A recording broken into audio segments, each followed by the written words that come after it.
अधिकतर गुलदाउदी के प्लांट्स में कलियां आ चुकी हैं। कलियां आने के बाद कौन कौन से प्रिकॉशन रखने हैं, कौन कौन सा फर्टिलाइज़र देना है, ये सब कुछ मैंने आगे बताया है।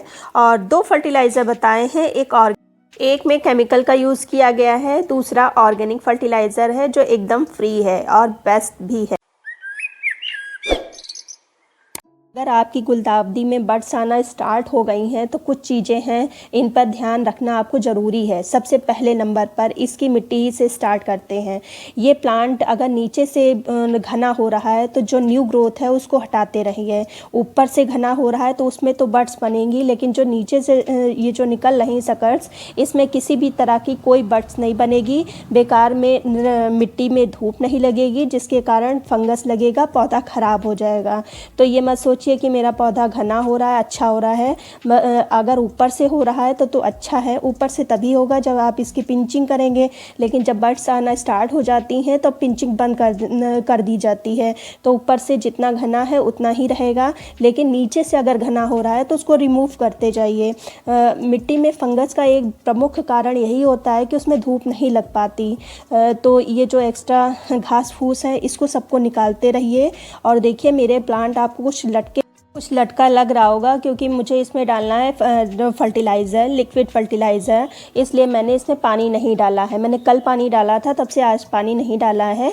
और जो दूसरा सबसे ज़्यादा प्रॉब्लम होती है जब बड्स स्टार्ट आना हो जाती हैं, इसमें ब्लैक कलर के एफिड्स लग जाते हैं, जिसके कारण जो कलियाँ होती हैं वो पूरी खिल नहीं पाती, आपका फ्लावर छोटा ही रह जाता है।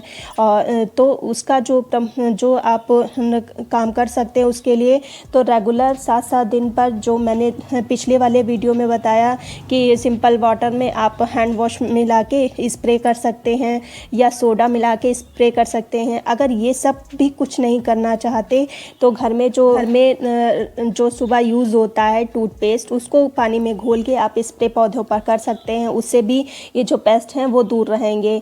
और जो सबसे कॉमन है, जो सभी के किचन में काम आता है, वो है 1 गिलास आप पानी लीजिए और जो 1 चम्मच से कुछ कम ये है, ये बस थोड़ा सा, हाँ, ये लाल मिर्च सभी के घर में किचन में काम आता है। ये तो सबके घर में होता ही होगा। इसको आप पानी में घोल के आप प्लांट्स पर स्प्रे कर सकते हैं। इसकी जो झाड़ से जो पेस्ट हैं, वो चाहे मिलीबग हो, चाहे वो जो ब्लैक कलर के एफिड्स होते हैं, वो कुछ भी नहीं लगेंगे। आप इसको 7-7 दिन पर स्प्रे कर सकते हैं। अगर प्लांट में किसी भी तरह के कोई कीड़े लगे हैं तब भी वो भाग जाएंगे। अगर नहीं भी लगे हैं तो प्रोटेक्शन के तौर पर आप इसको स्प्रे कर सकते हैं। सिर्फ आप इसको गुलदाउदी पर ही नहीं, जो आपने छोटे छोटे विंटर के प्लांट्स लगाए होंगे, सीडलिंग वगैरह लगाई होगी, अगर किसी भी तरह के कोई पेस्ट लगा है तो उसको स्प्रे कर सकते हैं। काफ़ी फ़ायदा आपको मिलेगा इससे। तो इसको मैं अपने प्लांट्स पर अप्लाई कर देती हूँ। हालांकि मेरे प्लांट्स पर किसी भी तरह का कोई पेस्ट नहीं लगा है, क्योंकि मैं अक्सर ही बदल के ये पेस्टिसाइड का यूज़ करती रहती हूँ। अगर एक बार ये पेस्ट लग जाते हैं तो पूरा पौधा बहुत ही जल्दी सफ़ा चट कर जाते हैं, तो इसलिए मैं पहले ही स्प्रे करती रहती हूँ। तो ऐसे ही आप भी करते रहें, आपको बहुत ही फ़ायदा मिलेगा। एक बार जब कीड़े लग जाते हैं तो उनको भगाना मुश्किल होता है, बचाना तो आसान है लेकिन कीड़ों को भगाना मुश्किल है। तो ऐसे ही सभी प्लांट्स पर, सभी कलियों पर अच्छे से स्प्रे कर दें। ये घरेलू चीज़ें हैं, ऑर्गेनिक चीज़ें हैं, इससे प्लांट पर किसी भी तरह का कोई नुकसान नहीं होगा। अब बात कर लेते हैं इनका फर्टिलाइज़र। अब इस समय कलियां बन चुकी हैं तो इनको ऐसा फर्टिलाइज़र देना है जिससे इनकी कलियों का साइज़ बड़ा होगा तो फ्लावर भी बड़ा होगा और उसमें चमक फ्लावर में होगी। तो वही मैं आज बताने जा रही हूँ। लेकिन सबसे पहले ये फर्टिलाइज़र देने से पहले आपको एक चीज़ ध्यान रखना होगा कि आपकी मिट्टी सूखी होनी चाहिए, ऊपर से एकदम ड्राई, नीचे हल्की सी नमी होनी चाहिए। प्लांट में ऐसे ही डालना है। तो कौन सा फर्टिलाइज़र है, चलिए मैं बताती हूँ। ये वही फर्टिलाइज़र है जो मैंने पहले आपको बताया है, लेकिन इसमें एक चीज़ और डालेंगे। जब कलियां आती हैं तो उसका फर्टिलाइज़र दूसरा हो जाता है। तो इसको मैंने पहले बनाया कैसा था, एक बार देख लेते हैं। इसमें मैंने डाला था सरसों की खली, लगभग 50 ग्राम सरसों की खली होगी। और फिर जो दूसरी चीज़ मैंने डाली थी वो यूज्ड चाय पत्ती थी। ये दोनों जब फर्मेंट हो जाएंगे फिर हम इसको यूज़ करेंगे। इसमें एक चीज़ और मिक्स करेंगे। पहले मैंने सिर्फ इसी का यूज़ किया था, लेकिन जब कलियां बन जाती हैं तब हम दूसरा फर्टिलाइज़र यूज़ करते हैं। तो उसी में से एक मग्गा मैंने ये पानी लिया है और इतना लगभग 1 लीटर ये पानी था और इसको हम अच्छे से मिक्स कर लेते हैं। फिर इसमें एक चीज़ और मिक्स करेंगे, क्योंकि कलियां आना स्टार्ट हो गई हैं, उससे आप जो पौधे की कलियां हैं वो बड़ी होंगी, जो फ्लावर निकलेगा वो बड़े साइज़ का निकलेगा। जब कलियां बड़ी होंगी तो फ्लावर भी बड़ा ही होगा और उसमें जो कलर होगा वो उसमें शाइनिंग होगी। तो हाँ, फिर जो हम दूसरी चीज़ हम इसमें मिक्स करते हैं वो है रेड पोटास। रेड पोटास अगर आपके पास नहीं है तो जो होममेड जो फर्टिलाइज़र में भी इसके आगे बताने वाली हूँ उसको आप यूज़ कर सकते हैं। तो ऐसे ही इस पोटास को हम अच्छे से मिक्स कर लेंगे। अच्छे से किसी चीज़ से मिक्स कर ले। थोड़ा सा ये केमिकल है, ये थोड़ा टाइम लेता है घुलने में। और एक एक ग्लास हम सभी प्लांट्स पर दे देंगे। और मैंने पहले ही बताया है, पानी देते समय, जो फर्टिलाइज़र लिक्विड देते समय मिट्टी आपकी सूखी होनी चाहिए। तो ऐसे ही मैं सभी प्लांट्स पर दे दूँगी ये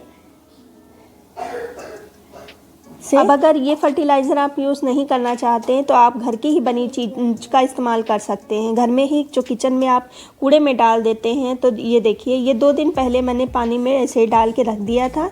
अब हम इसको यूज़ करेंगे। बहुत ही बेहतरीन फर्टिलाइज़र है। पोटेशियम की मात्रा इसमें बहुत ही ज़्यादा होती है। तो अच्छे से इसको रगड़ के और फिर हम यूज़ करेंगे। तो देखिए, मैंने आधा पानी लिया है और आधा इसका ये वाला पानी मिक्स करेंगे।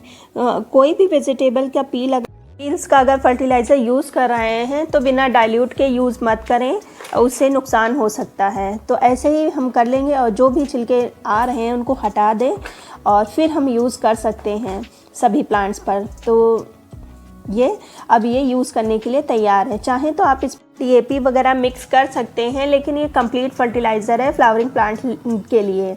अगर ये प्याज के छिलके नहीं है आपके पास तो बनाना पील का फर्टिलाइज़र यूज़ कर सकते हैं, या जो मैंने पहले फर्टिलाइज़र आपको बताया है, तो जो आप पानी में फर्मेंट होने के लिए आपने डाला था उसमें बनाना पील भी डाल सकते हैं। वो उन 7 दिन पर उसको इस्तेमाल करें और नेक्स्ट जो 7वें दिन के बाद इस फर्टिलाइज़र का इस्तेमाल करें। आपको बेहतरीन रिज़ल्ट देगा। मैंने जो टिप्स आपको बताए हैं ज़रूर फॉलो करें, आपको रिज़ल्ट अच्छा मिलेगा। अगर आपके प्लांट में अभी तक कलियां नहीं आई हैं तो जो मैंने सरसों की खली वाला फर्टिलाइज़र बताया है उसको रेगुलर इस्तेमाल करते रहें। आप के प्लांट में कलियां आना स्टार्ट हो जाएंगी। बस आप पिंचिंग बंद कर दें और इस वाले फर्टिलाइज़र का इस्तेमाल भी करते रहें। कलियां अच्छी आएंगी, बड़े साइज़ की आएंगी, फ्लावरिंग जम के होगी। अगर कुछ इससे रिलेटेड कुछ कन्फ्यूज़न अभी भी मन में हो तो कमेंट करके पूछ सकते हैं। वीडियो अच्छा लगा हो तो एक लाइक कर दीजिए और ज़्यादा अच्छा लगा हो तो सब्सक्राइब कर लीजिए। मिलते हैं फिर किसी वीडियो में नई जानकारी के साथ। तब तक की गुड बाय।